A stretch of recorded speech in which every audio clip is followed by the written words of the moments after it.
G7 정상들이 중국의 거대 경제권 구상인 1대1로에 대항하기 위해서 더 나은 세계 재건이라는 프로젝트에 합의했습니다. 구체적인 내용부터 앞으로의 글로벌 경제에는 또 어떤 영향을 미칠지 전망해 보겠습니다. 또 한국은행에서 금리 인상 가능성을 시사하면서 경제적 파장에도 관심이 쏠립니다. 자, 증가하는 가계빚에 맞물려서 이자 부담이 커질 우려가 나오기 때문입니다. 자, 어떤 대책이 필요할지까지 짚어보죠. 경제 읽기 브리핑이었습니다.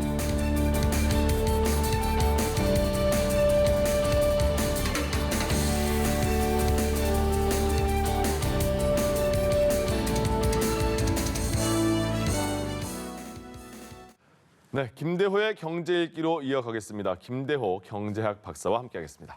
어서 오십시오. 네, 반갑습니다. 네. G7 정상들이 모였고 문재인 대통령도 거기에 초청이 돼서 참석을 했었죠. 근데 거기서 공동 성명을 보니까 더 나은 세계 재건이라는 데 합의를 했다고 나오거든요. 이게 어떤 걸까요? 네, G7이라는 게 세계에서 가장 잘 사는 이 선진국 그룹 오브 세븐 아닙니까? 네. 우리나라의 문재인 대통령 초청을 받았습니다마는 이 G7이 이틀간의 일정을 끝내고 공동 성명을 발표했는데요. 이 공동 성명을 보면 그 공동 성명의 내용은 한마디로 중국 때리기 이렇게 요약할 수 있을 것 같습니다. 네. 7나라가 모여서 중국을 집중 공략을 했는데요. 과거에 트럼프 대통령 시대 때는 미국과 중국이 1대1로 미중 무역전쟁, 경제전쟁을 했다라고 한다면 네. 이번에는 미국의 바이든 대통령이 G7이라는 연합군과 합쳐서 예. 세계 서방 선진 7개국이 중국을 향해서 아주 이 거대한 예. 지금 대중 선전 포고를 한 그런 것으로 보이는데요. 특히 이제 중국의 지금 그래픽 그림도 나오고 있지만 중국이 얘기하기 참 꺼려하는 신장 문제라든지 홍콩 문제, 대만 해협 이런 것을 끝내는가 하면요. 또 중국의 반시장 정책에 대해서 공동 대응하겠다. 이런 어떤 상당히 공격적인 성명을 채택했습니다. 예. 그중에서도 특히 주목을 끄는 것은 바로 BBB3W라는 전략인데요. 네. 앞으로 BBB3W가 신경제 용어로서 굉장히 중요한 용어가 될 것 같아요. BBB라는 것은 Build Better Back이라고 해서 더 나은 세계, 더 나은 세계가 세 개가 있다고 해서 B3, 그 뒤에 월드입니다.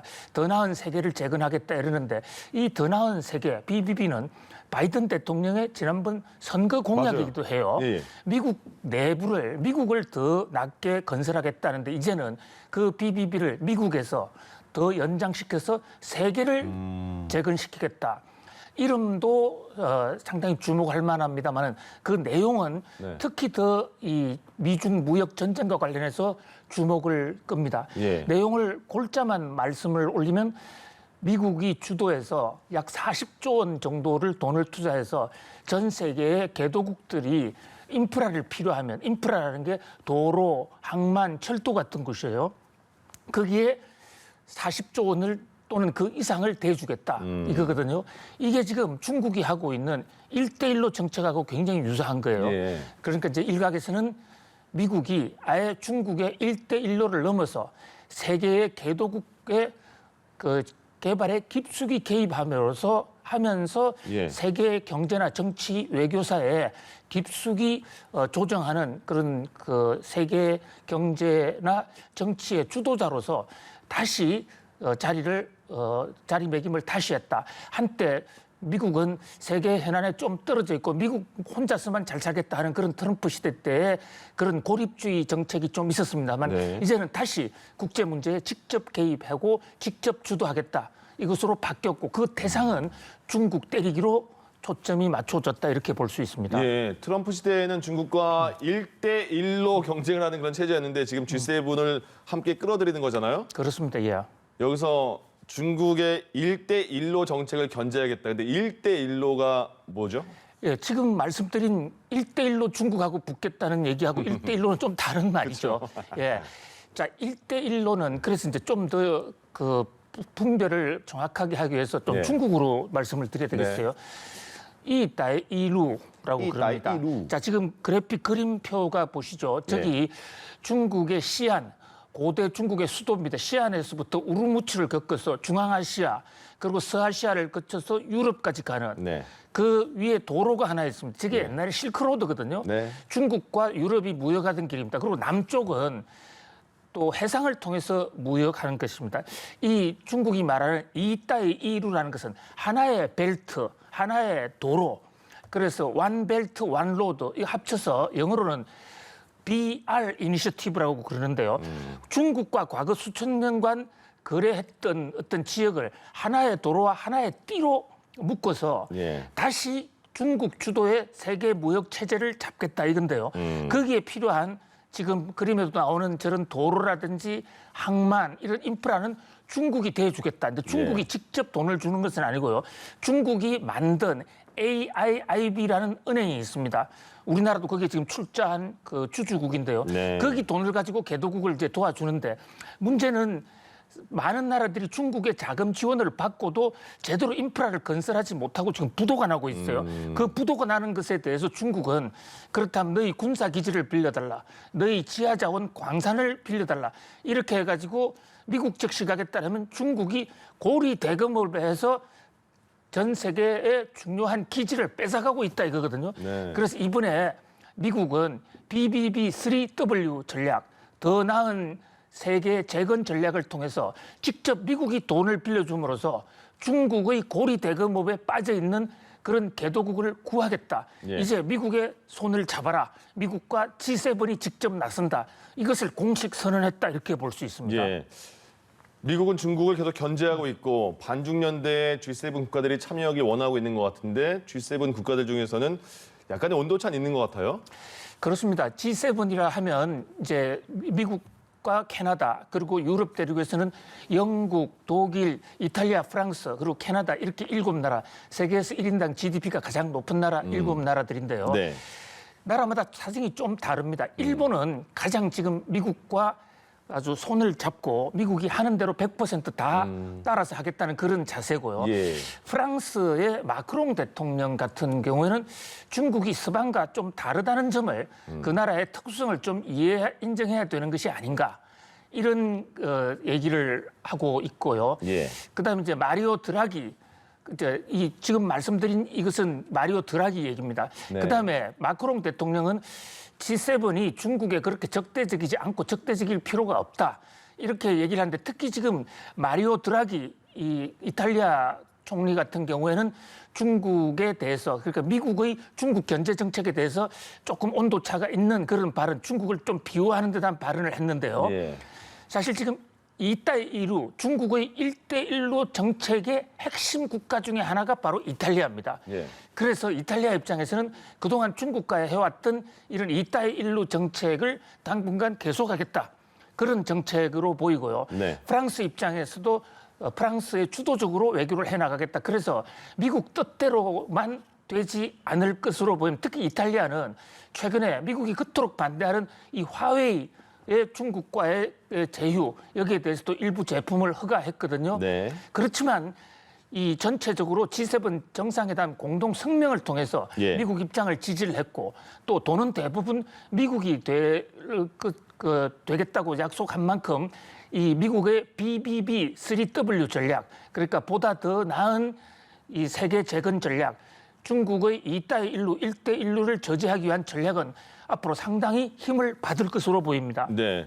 문재인 대통령이 G7에 2년 연속 초청이 되면서 우리나라 위상도 굉장히 확인한 그런 자리가 된 것 같은데 근데 앞서 말씀해 주신 것처럼 G7에서 뭐 반중연대를 꾸미자 막 이런 식으로 중국은 들을 것 같아요. 기분 안 나쁠까요? 그렇습니다. 일단 문재인 대통령이 참석을 했다는 건 너무 참 반가운 소식이고요. 네. 작년에도 초청을 받았었는데 예. 코로나 때문에 가지를 못했죠. 비대면 의회로서 올해 처음인데 사실 우리나라 1인당 GDP가 작년을 기점으로 이탈리아를 앞서고 세계 7위로 올라왔기 때문에 이제는 들어갈 만도 해요. G7이네요. 예, 그렇습니다.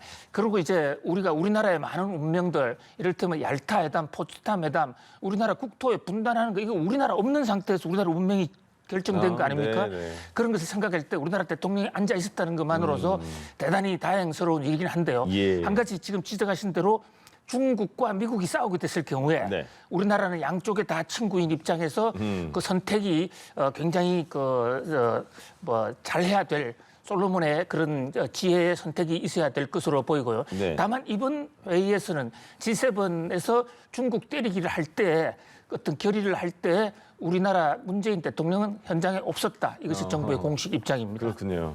자, 다음으로 이제 이주열 총재가 얼마 전에도 이런 말씀 나눴는데 하반기 이후에 현재 완화적 통화 정책을 적절한 시점부터 질서 있게 정상화해 나가야 한다 이렇게 말하면서 이게 금리 인상 신호다. 그러면 금리 인상 도대체 언제 될 것이나 올해 안에 될 것이다 이런 얘기도 나와요. 네, 그러니까 굉장히 그 수준이 높은 한국은행 총재의 그 대화 내용을 그대로 기억하고 이거 계시는군요. 적어놓고 읽은 거예요. 네, 완화적 통화 정책의 질서 있는 정상화 네네. 매우 어려운 얘기인데 조금 부차해서 설명을 드리면 완화적 통화 정책이니까 지금처럼 금리를 떨어뜨리고 예. 돈을 더 푸는 정책이에요.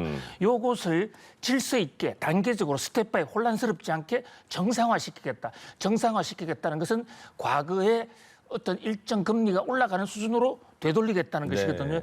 이 얘기에 대해서 이제 지금 그래픽에 이주열 총재의 발언이 나옵니다만은 가운데에 있죠.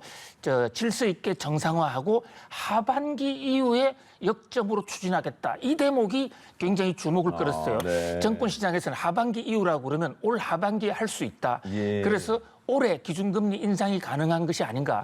특히 그래서 10월 달 얘기가 나오는데요. 네. 10월 달 얘기 나오는 것은 바로 금리 인상을 하면 시중에 충격이 클 테니까 예. 7월 달, 8월 달 금통위에서는 소수 의견 정도가 나와서 좀 논쟁을 하고 그렇다면 10월쯤 가면 요게 바로 질서 있는 정상화가 된다. 네. 그래서 10월 달 정도에 금리 인상 가능성이 높다 이렇게 얘기하고 있습니다. 물론 예. 한국은행 총재가 직접 매달 달에 금리 인상하겠다고 밝히지도 않았고 또 경제라는 게 살아있는 생물이기 때문에 예. 거시경제 지표가 달라지면 이 금리 인상 시기가 좀 더 당겨질 수도 있고 늦춰질 수도 있지만 분명한 것은 금리 현재 그 통화 완화적 돈을 푸는 것이 정상이 아니다라는 한국은행 총재 인식 그에 따라서 곧 정상화 시점으로 갈 것이다. 예. 그래서 기준금리 인상은 타이밍의 문제지 결국은 뭐 올해든 아니면 더 빨리든 내년이든 결국은 기준금리 인상으로 간다 이렇게 예. 볼 수 있을 것 같습니다. 금리가 인상되면 걱정스러운 부분도 있는 거잖아요. 근데 보니까 예. 이게 10년 전의 상황과 굉장히 판박이다라는 얘기가 나오는데 그럼 10년 전에는 어떤 상황이었길래 이런 얘기가 나오는 걸까요? 그렇습니다. 이 10년 전이라고 그러면 예. 2011년이지 않습니까? 네. 그때도 지금과 아주 그 거시 경제 여건이 비슷했습니다. 예. 2008년도에 글로벌 금융 위기가 와서 그 당시에 돈을 많이 풀었다가 이제 2010년쯤 되면 어느 정도 경기가 회복됐으니까 그때부터 통화 완화적 정책을 질서 있게 정상화해 나가는 바로 그 시점이었어요. 네. 금리를 올렸거든요. 무려 5번 계속 올렸습니다. 자, 그렇게 하다 보니까 지금 그래픽 그림에 나오는 대로요. 지금 저 올라가는 선이 이 금리 인상을 할 때의 연체가 어떻게 나타났냐 네. 이겁니다. 특히 빨간 선은 이제 가계 대출의 연체인데요. 예. 금리가 올라가면 그만큼 갚아야 될 이자의 이자가. 금액이 커지니까 네. 돈을 못 갚는 사람이 있는 거예요. 그것뿐만 아니라 금리가 올라갈 때는 통화도 완화가 아니라 긴축이기 때문에 다른 쪽으로부터 돈을 빌리기도 어렵습니다. 네. 그러니까 결국 부도가 나는 디폴트가 나는 것입니다. 그래서 지금 이제 한국은행의 금리 인상 기조가 시간 문제로 제깍제깍 긴축의 시계가 다가오고 있는 만큼 예.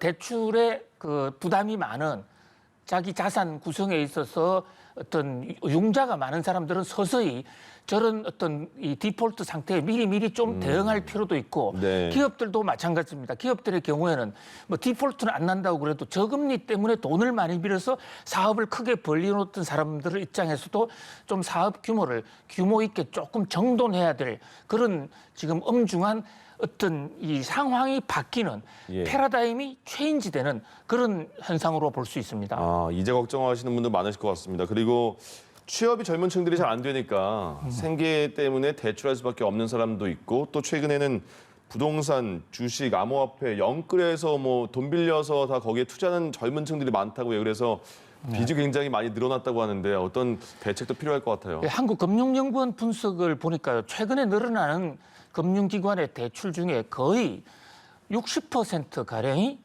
전부 20대, 30대 청년층이에요. 네. 참 이 대목을 보면 가슴 아픈 생각이 드는데요. 지금 58.4%가 예. 30대 이하가 빌린 거예요.